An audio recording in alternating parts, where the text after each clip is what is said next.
Ketika hacker langit versus mafia teknologi, kisah Elisa versus Aram dalam versi modern. Bayangin kalau ada seorang hacker jenius yang bisa ngehack sistem militer musuh tanpa laptop, tanpa jaringan internet, bahkan tanpa sentuhan? Gimana kalau perangnya bukan pakai tank atau rudal, tapi pakai ilusi dan strategi yang bikin musuh kos sebelum bertarung? Dan yang lebih gila, ada twist yang bikin merinding di akhir cerita. Kalau kalian penasaran, tonton sampai habis. Hey guys, selamat datang di channel Glory Bali, tempat di mana kisah-kisah epik dari zaman dulu kita kemas jadi cerita modern yang bikin nagih. Hari ini, kita bakal bahas kisah Elisa, sang nabi yang dijuluki hacker langit, melawan pasukan Aram. Tapi kita bawa ke zaman sekarang, dengan vibe teknologi canggih, mafia internasional, dan plot twist yang bikin kepala ngebul. Ajakan like, komen, subscribe. Kalau kalian suka konsep kayak gini, langsung aja pencet tombol like, komen, dan subscribe biar kita makin semangat bikin konten seru lainnya. Jangan lupa nyalain lonceng notifikasinya, biar nggak ketinggalan update dari kita. Dan tulis di kolom komentar, kalau aku jadi Elisa, aku bakal ngapain? Juga, kalau kalian punya doa atau harapan, tulis di kolom komentar ya. Siapa tahu ada yang baca dan ikut mengamini doa kalian.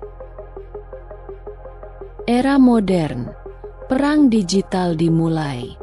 Di tengah kota futuristik, ada seorang pria bernama Elisa. Dia bukan sekadar orang biasa. Dia seorang hacker spiritual yang bisa ngebobol sistem dunia dengan kekuatan langit.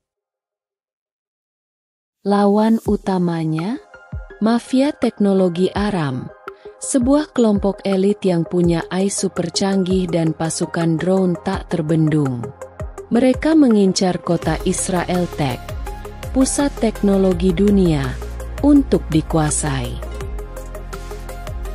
Misi rahasia yang bocor. Pemimpin Aram, Jenderal Ben-Hadad, Geram. Semua misi rahasianya bocor ke publik. Rencana invasi mereka selalu ketahuan sebelum mereka bertindak. Siapa pengkhianat di antara kita? Bentaknya. Agen-agen rahasianya pun menjawab, bukan dari kita, Jenderal, tapi ada seorang pria, hacker dari langit, yang bisa melihat semua gerakan kita. Target, Elisa harus dibungkam. Ben-Hadad pun geram bukan main. Dia mengirim tim elitnya, pasukan cyborg dan drone AI untuk memburu Elisa.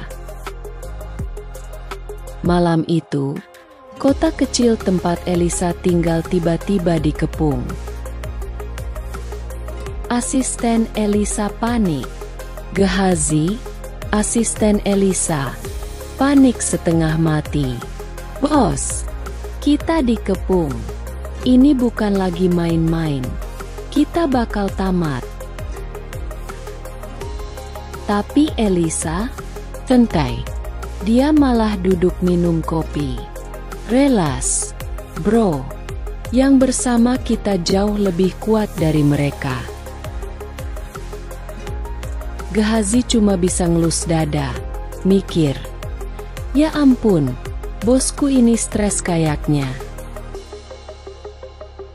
Mata yang terbuka, dunia yang berbeda. Elisa menempelkan tangannya ke kepala Gehazi. Tiba-tiba, Dunia di depan Gehazi berubah total. Dia melihat pasukan tak kasat mata, tentara cyber spiritual yang lebih canggih daripada teknologi Aram. Wah, kita punya pasukan lebih banyak dari mereka. Elisa cuma nyengir. Dari tadi juga udah gue bilang. Serangan tanpa senjata. Alih-alih melawan, Elisa melakukan sesuatu yang gila. Dia hanya berdoa, lalu bam, semua pasukan Aram langsung kena hack. Drone mereka tiba-tiba muter sendiri, tank mereka nyerang pasukan sendiri, bahkan AI mereka nge-restart sendiri dengan pesan layar biru. Kena hack oleh Langit V10. Jenderal Aram langsung teriak, "Ini kenapa? Who did this?" Ilusi yang menyesatkan. Tak cukup di situ, Elisa meningkatkan level permainannya. Dia masuk ke sistem pusat Aram dan mengubah tampilan kota di radar mereka. Para pasukan Aram percaya bahwa mereka masih di markas mereka sendiri, padahal mereka udah ada di tengah-tengah musuh. Twist yang mengharukan. Saat pasukan Aram sadar, mereka udah dikelilingi oleh pasukan Israel Tech. Mereka pikir bakal dihancurkan, tapi Elisa berkata, "Kita nggak akan bunuh mereka. Kita kasih mereka makan." What? Maaf nih, kita dipermainkan dan sekarang mau dikasih makan. Pasukan Aram yang lapar akhirnya menerima makanan itu. Hati mereka melembut. Mereka sadar, ini bukan sekadar perang teknologi, tapi pertarungan hati. Setelah itu, Aram stop menyerang kota Israel Tech. Pesan moral. Dari kisah ini kita belajar. 1. Bukan kekuatan fisik yang menentukan kemenangan, tapi kebijaksanaan dan strategi. 2. Kadang, musuh bukan untuk dihancurkan, tapi untuk disadarkan. 3. Tuhan punya cara di luar nalar untuk menyelamatkan kita. Wah, gila banget ya cerita ini. Dari hacker spiritual sampai perang AI, semua ada di sini. Jadi, kalau kalian suka cerita kayak gini, jangan lupa like, komen, dan subscribe. Share ke teman-teman kalian biar makin banyak yang belajar dari kisah ini. Dan terakhir, tulis di komentar, bagian mana dari cerita ini yang bikin kalian paling terkejut? Sampai jumpa di cerita epik berikutnya.